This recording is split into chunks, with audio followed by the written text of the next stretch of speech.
My name is Brandy Benito, and I will be doing my needs assessment on assistance programs provided for low-income families in Florida.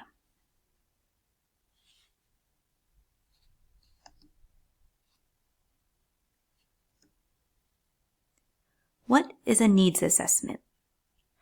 A needs assessment is a process of identifying needs and inventorying assets to move toward workable solutions that cause improvement. It is a method of formulating a plan for a desired outcome. For my needs assessment, the desired outcome is for low-income families to eventually rely on these assistance programs less in the future. By requiring these family members to participate in educational programs such as budgeting, money management, and resume writing skills, would we be able to improve the lives of these families for good. Let's talk statistics. According to the National Center for Children in Poverty, in 2016 it was found that families need an income of about twice the federal poverty threshold to meet basic needs. This threshold is $48,678 for a family of 4 that includes 2 children. Families below this threshold are considered low income. 49% of children in Florida live in low-income families. Of these children, 52% had at least one parent working full-time. 29% had at least one parent working part-time. 19% had neither parent employed.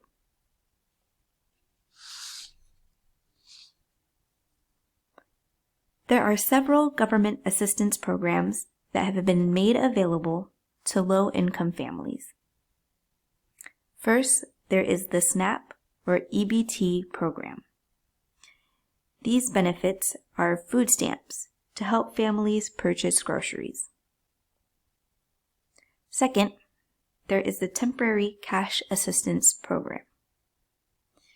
This program provides cash assistance to families with children under the age of 18. Then there is Medicaid.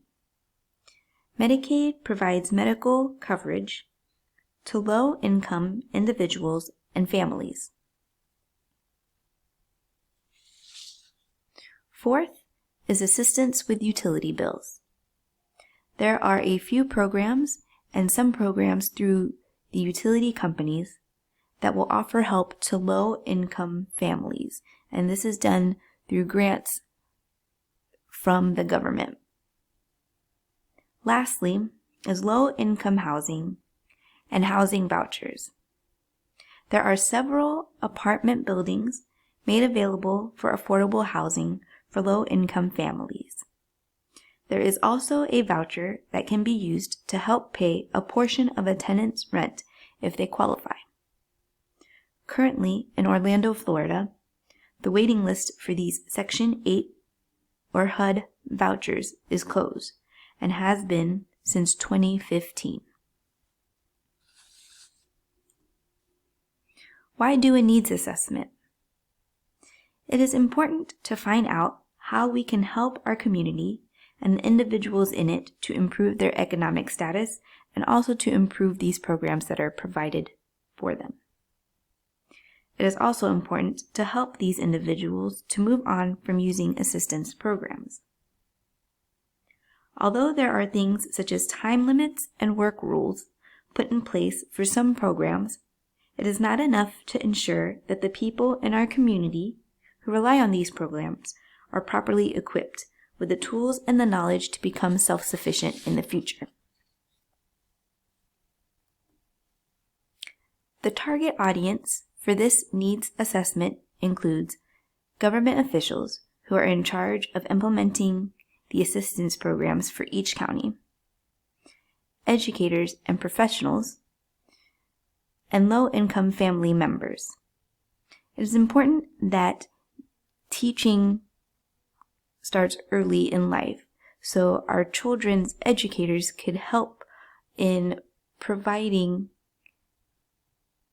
a class that they would be able to teach about money management and budgeting, as well as work ethics and resume writing skills. Same for the parents. There's a family life education program that they are required to attend in order to receive these assistance, which the professionals for these assistance programs could help them with, to help them find a program that will fit the family's needs.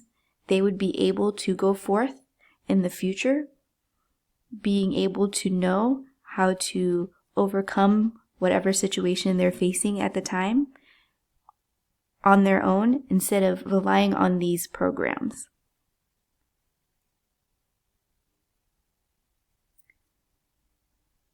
Types of assessment. First, we could assess the programs. We will ask, are we helping our families improve their situations?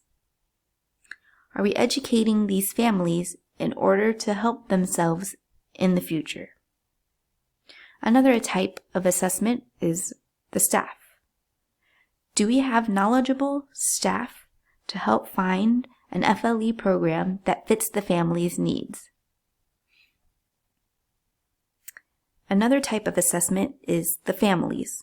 Are these family members prepared to improve their situation through family life education?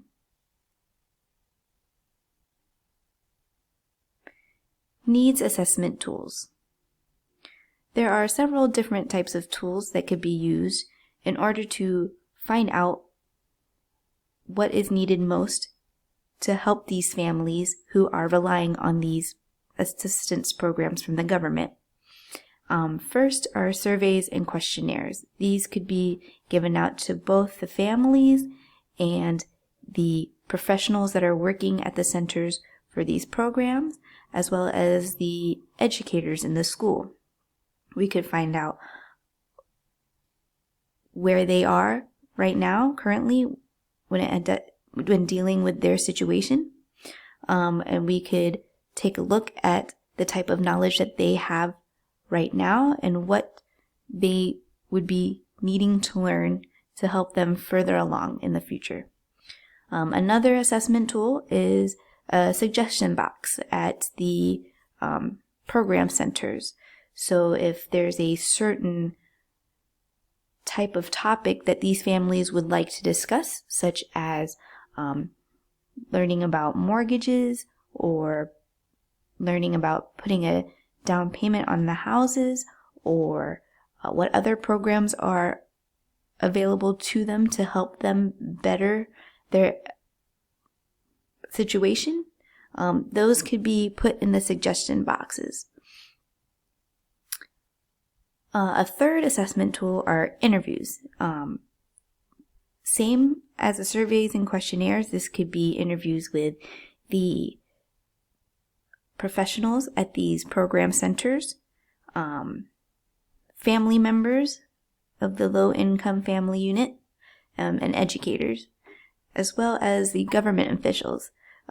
We could find out the type of programs that are provided and to what extent that they're provided. We could find out how each program and their eligibility, such as work rules or limits. For example, some of the programs have time limits. So, for example, unemployment you can only use for a certain number of weeks, but there are also programs where you can only use it for a certain number of months in your lifetime. So being able to take a look at these different eligibility rules for each of the programs can help us to figure out exactly what these families need in order for them to improve. So later on, when they come up with a situation such as COVID-19, they won't have to rely on those. They will most likely be able to use what they learn in these programs that they would hopefully be required to take in order to receive assistance in these programs. Lastly is an analysis of past statistics and records. So to see how many families have repeatedly used these programs and how often it happens within a certain span of time, we could see what needs to improve, not just for the programs, but for the families. I'd like to thank you for taking the time to listen about my needs assessment. This is something near and dear to my heart because I live in a neighborhood that has several low-income families, and I hope to be able to educate myself more on the programs that are provided for these families and how I could help in the future.